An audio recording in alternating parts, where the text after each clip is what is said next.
Então, gases, parte 6, né? Ó, a equação geral dos gases.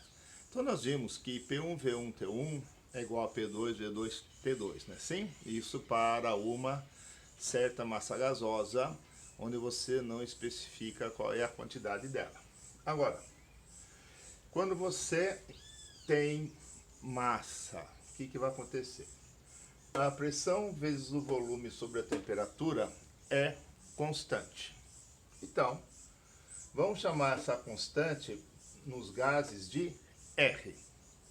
Então, a pressão vezes o volume dividido pela temperatura é a constante R. Para 1 mol, né, pressão vezes o volume dividido pela temperatura é 1 vezes R, né? Por quê?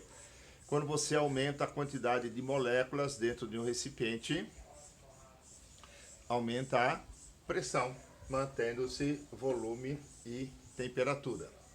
Então, para N mols, você vai ter PV sobre T, é N vezes R, né? Se for 2 mols é 2 vezes R, se for 3 mols é 3 vezes R.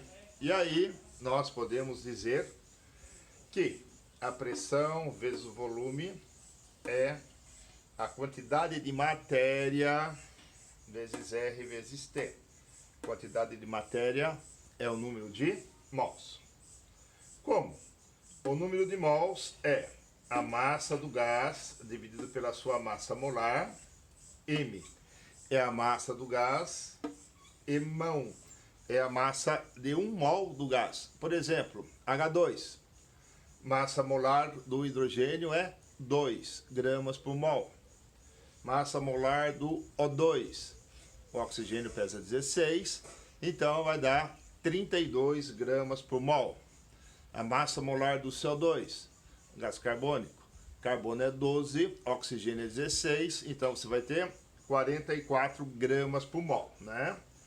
Então nós podemos escrever que a pressão vezes o volume é igual à massa do gás dividido pela sua massa molar vezes R vezes T. Lembrando que a temperatura sempre é Kelvin, né? Se ela for dada em Celsius, você soma aos graus Celsius 263 e aí você vai obter a temperatura em Kelvin.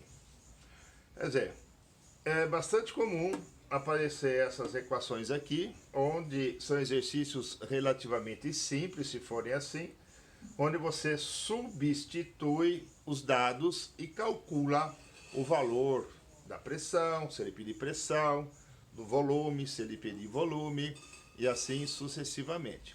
Tranquilo? Temperatura Kelvin.